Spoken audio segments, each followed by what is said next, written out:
जय हिंद दोस्तों।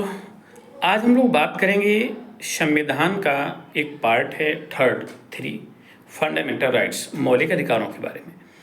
सबसे पहले हम लोग जानना है कि जो भाग 3 है फंडामेंटल राइट्स मौलिक अधिकार, जो आर्टिकल 12 से 35 के बीच में आता है।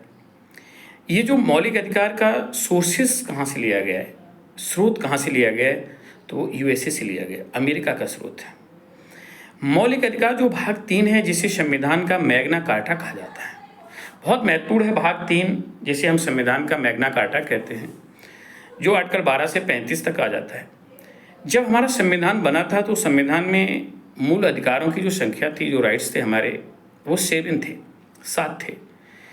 लेकिन वर्तमान में 6 हैं, क्योंकि एक जो राइट है वो फंडामेंटल राइट्स की श्रेणी से हटा दिया गया है, जिसे राइट टू प्रॉपर्टी कहते हैं, संपत्ति का अधिकार। राइट टू प्रॉपर्टी 44वां संविधान संशोधन 44 कॉन्स्टिट्यूशन अमेंडमेंट 1978, 44वां संविधान संशोधन 1978 के द्वारा इसे एक लीगल राइट्स बना दिया गया है, एक कानूनी अधिकार बना दिया गया है, एक विधिक अधिकार बना दिया गया है, और इसे आर्टिकल 300A अनुच्छेद 300A में इसे रख दिया गया है। तो इस प्रकार से अब वर्तमान में हमारे पास 6 राइट्स बच गए हैं। जैसे कि जो 12 से 35 तक बताए जाते हैं, तो आर्टिकल जो 12 है जो मौलिक अधिकार के परिप्रेक्ष्य में राज्य की परिभाषा बताता है, और आर्टिकल जो 13 है वो न्यायिक समीक्षा जुडिशरी रिव्यू की बात करता है।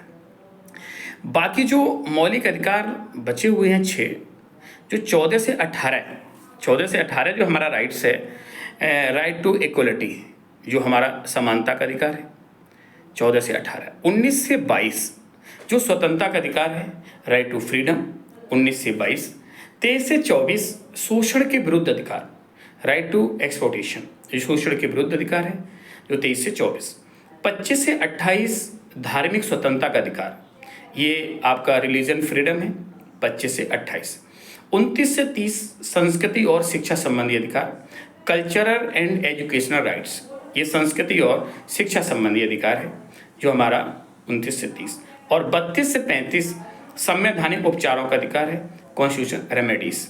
तो इस प्रकार से हमारे पास ये 6 राइट्स बचे हैं।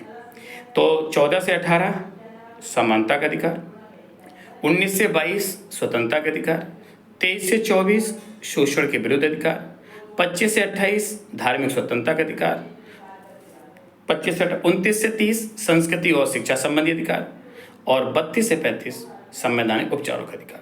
ये हमारे पास 6 राइट्स हैं।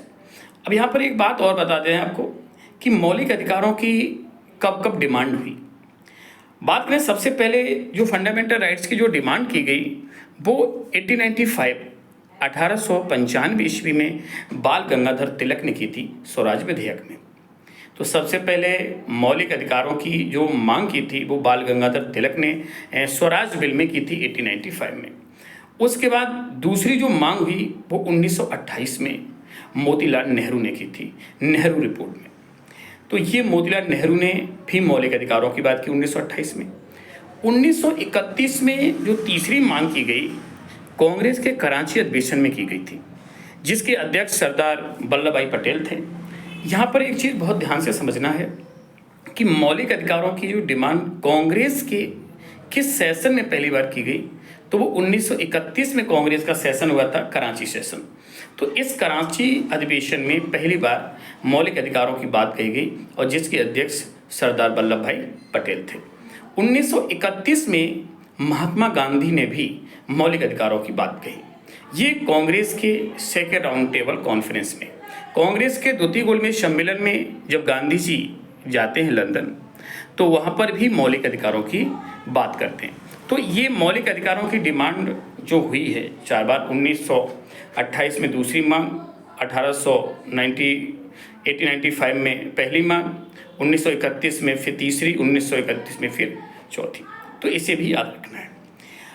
अब यहाँ पर एक चीज़ और बता दें आपको, जो आर्टिकल नंबर 13 है 13, जो न्यायिक समीक्षा की बात करता है, इस न्यायिक समीक्षा में 2-3 केस हैं, इन्हें भी बहुत महत्वपूर्ण ध्यान देना है कि जैसे केस कौन कौन से हैं।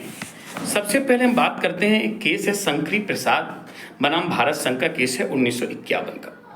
1951 में शंकरी प्रसाद बनाम भारत संघ का जो केस था, इसमें पूछा गया था कि जो संसद कानून बनाती है 368 के तहत संविधान में संशोधन किया जाता है, तो क्या कानून जो बनता है वो 368 के तहत जो संशोधन किया जाता है और उसके द्वारा जो विधि बनती है, तो क्या उसे कोर्ट शून्य घोषित कर सकता है?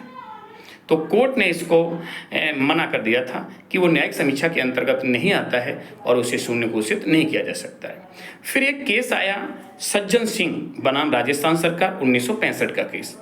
1965 में सज्जन सिंह बनाम राजस्थान सरकार का जो केस था, क्वेश्चन सेम था और सेम क्वेश्चन फिर इन्होंने पूछा और फिर भी कोर्ट ने जवाब नो में दे दिया था। फिर एक केस हुआ गोलकनाथ बनाम भारत संघ का केस, और गोलकनाथ बनाम भारत संघ का केस 1967 का केस था और इसमें फिर वही क्वेश्चन रिपीट किया गया, लेकिन अब की बार आंसर इसमें चेंज किया गया और ये कोर्ट ने स्वीकार किया कि 368 के तहत जो संशोधन होगा उससे वो कानून हम रद्द कर सकते हैं जो मौलिक अधिकारों से रिलेटेड होगा। अगर मौलिक अधिकारों का उसमें हनन होता होगा तो हम उसके द्वारा बनाया गया जो कानून है उसे हम शून्य घोषित कर सकते हैं। तो इस प्रकार से ये मौलिक अधिकार का पार्ट 1 था। अगली वीडियो में हम आपको बताएंगे मौलिक अधिकार जो 6 हैं उनकी कौन कौन से आर्टिकल और किसमें क्या कहा। थैंक यू, धन्यवाद।